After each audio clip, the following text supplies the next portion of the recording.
Welcome back to First Edition. It's great to have your company this morning. Well, joining me live now is Liberal MP Tim Wilson. Tim, good morning to you. Thanks so much for joining us. It's been a little while. It's good to see you. First of all, the same. So first of all, this war of words that seems to be taking place now once again between China and Australia. Are you able to shed any light on a please explain that was apparently issued from the DFAT secretary to the Chinese ambassador? Well, it's not my job to speak on behalf of the Department of Foreign Affairs and Trade, but I think, like most Australians would expect our parliamentarians and government to stand up for our national interests, and we won't be intimidated as a nation by any other country in standing up for our national interest and the health and well-being of the global community. The reality is the government has simply asked that we have an independent investigation into the source and origins of coronavirus. It was only a few weeks ago that the Chinese government or Chinese sources were alleging that it came from the United States. So nobody should have anything to fear from an independent investigation, because this isn't just about nations. It's actually about the health and well-being of the global community. Was the Chinese ambassador out of line? Well, the Chinese ambassador can, of course, say whatever he wants, but we can also respond in kind, and obviously departments can ask questions. But the reality is Australia will not be intimidated out of standing up for our national interest or for the global community and the health and well-being of the global community. We're a strong, proud, independent nation, and we won't back down. Was it a serious threat, do you think, for people not to buy our beef and not buy our wine, or was it a bit of posturing, do you think? Because there seems to be a growing amount of support behind these calls for an independent inquiry.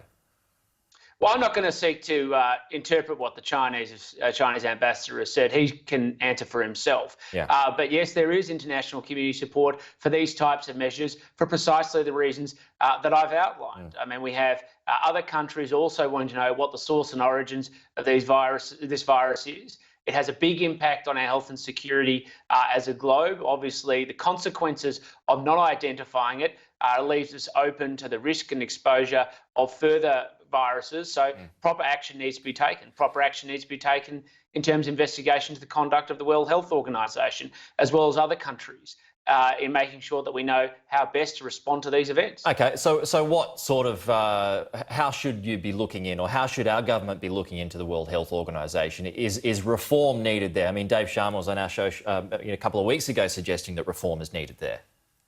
Well, I think we're all open to a discussion around what needs to be done. But as a middle power, Australia's job is at the table leading the discussion, the dialogue with other allied countries around making sure the WHO is doing its job. After the SARS crisis in the early 2000s, there was a significant effort to reform the international health regulations to make sure that WHO was doing its job, as were countries in reporting data to the WHO. Now we need to make sure that the WHO has not become captured by individual governments and is doing its job in investigation. The PM has outlined or flagged possible measures around investigation. And I think we need to have that discussion within the WHO and with allied countries. OK, Tim, just on to economic matters closer to home now. There's another $100 million that'll be given out today to, to zoos and aquariums, places that have been hit hard amongst all of the other places that have been hit hard during this crisis. I mean, is it your expectation that we will hit $1 trillion in debt? I don't want to speculate on where we're going to get to as a country, because the focus right now is making sure we can support Australians who have either lost their jobs and those who we can, keeping them in their jobs. And the best pathway out of this economic crisis that's stemmed from the COVID-19 pandemic is to make sure that we have people back in work as quickly as possible, so that they can be standing on their own 2 feet, contributing to the tax base, so that we can manage debt and pay it down. The challenge we face as a country is not unique, but we are in a better position than most other countries because we went into this crisis with a lower level overall of debt in comparison to many other countries. But we're also in the best position to then be able to grow the economy and pay debt back down. There's so many calls for economic reform now. Do you think that's what's needed, and what shape should that take? Peter, I thought there was a case for economic reform before the COVID-19 pandemic So unsurprisingly, I'm even more enthusiastic than I was. Okay, we'll single out ago. some parts of reform. Well, I've been consistent in arguing that there's a case for tax reform, but it's about seriously looking at the fundamental problems in the structure of our tax base. We draw too much from company and income tax as a federal government. The states draw too much from stamp duty. So obviously we need to look at how to rebase the tax system.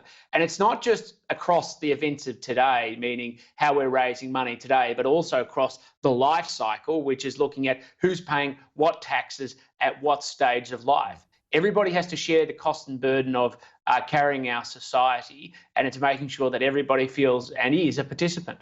So cutting company tax cuts to 25% for all businesses, should that be on the table?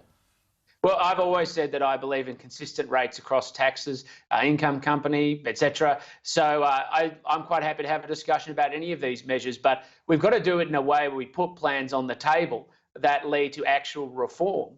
Because I want to see actual tax reform, because I think a lot of the people who have highlighted criticisms or critiques about where we are know that the Australian economy is going to need tax reform, industrial relations reform, cheaper and competitive energy to make sure that we can grow our way out of the crisis.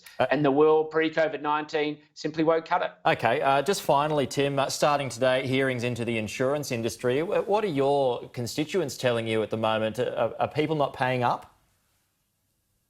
We're hearing quite a few things about the insurance sector. Obviously, people who still have overhangs from the bushfires, a number of people who have travel policies where they're either not getting refunds or aren't being covered under their existing arrangements because they have a general pandemic exemption. We're still concerned about the consequences of the Hayne Royal Commission for the insurance sector. So what the Economics Committee is doing, and the hearings I'm chairing today are doing, is looking at those full spectrum of them, of issues. We also have a rising concern about litigation funders and how they're driving costs up for business and ultimately insurance.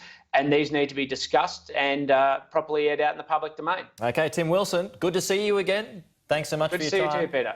Chat to you soon. Now,